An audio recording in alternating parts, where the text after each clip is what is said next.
Hello, sword friends.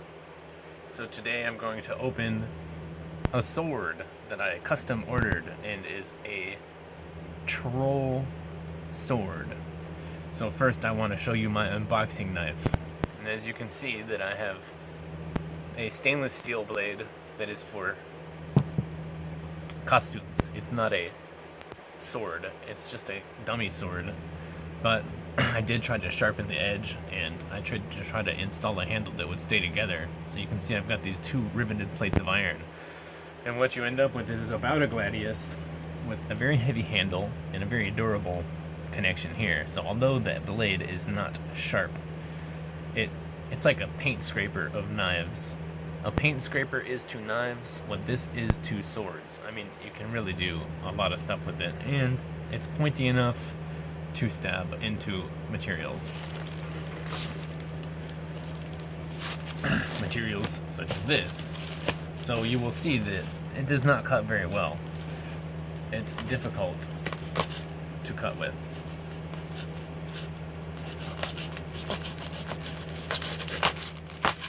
So this sword that I'm going to open is going to be roughly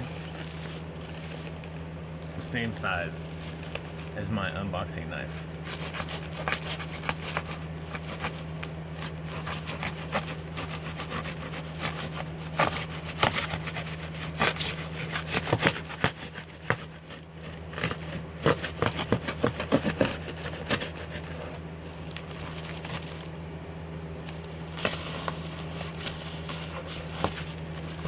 Now you may have noticed that it's actually remarkably effective against tape.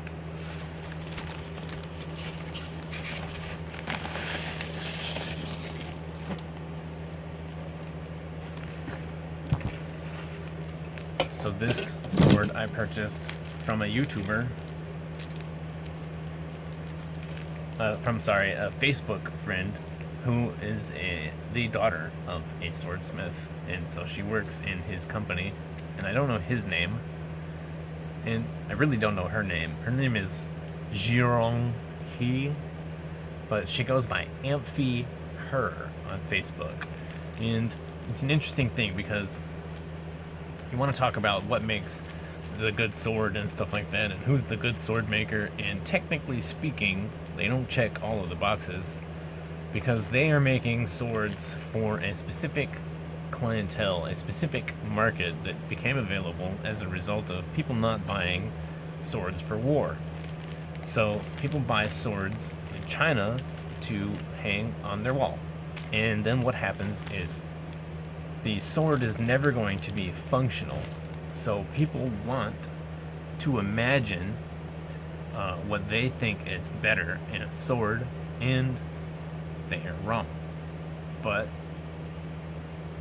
they are the buyer of the sword, so the market trends in a direction of a non-functional sword, a sword that would not be the right choice for battle, but is what people want to buy and display in their house.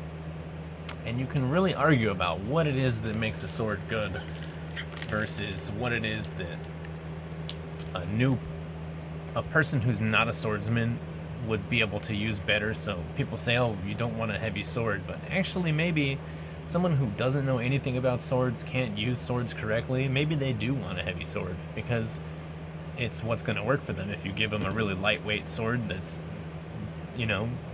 sharp but delicate, they will probably lose. And maybe if on the scale of the battlefield, the person who by the numbers has a big heavy sword is the swordsman that in a modern battlefield manages to be effective. So this sword is different. This sword is similar. It's what I imagined would be the sword I would want to have for a long time. So I don't know how I'm gonna get in here.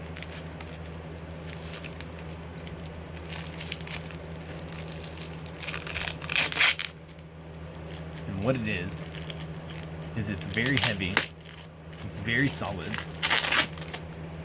and it meets my childish desires, is the goal. But there's some challenges there.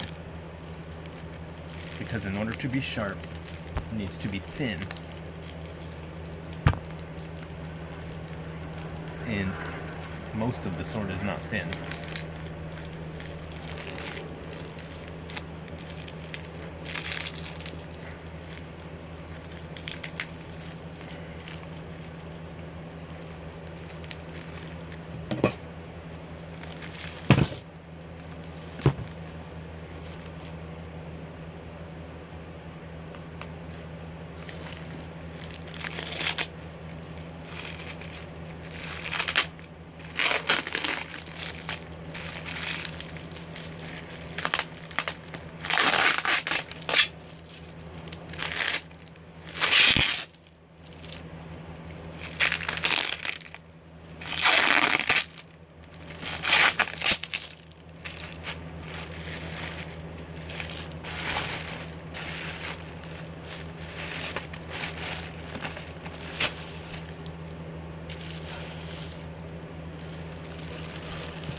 So when I ordered the sword, I said that I wanted it to be not welded, but one solid continuous piece. But I could tell that they welded it, and I see now it really looks welded. And welded still is acceptable. It's just not the ultimate goal. The tip of the sword is not sharpened very well, but there is some blade going on in here. And I can't tell how the temper is, but I think it feels reasonable that it might be a cutty edge. I don't have any paper left here. Yeah.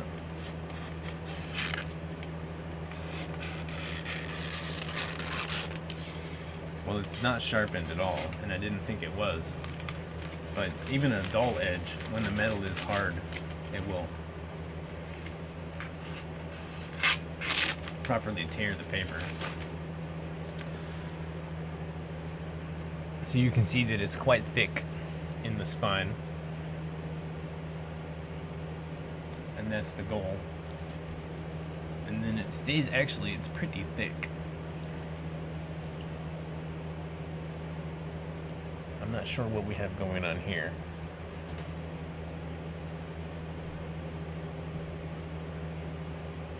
But there you have it.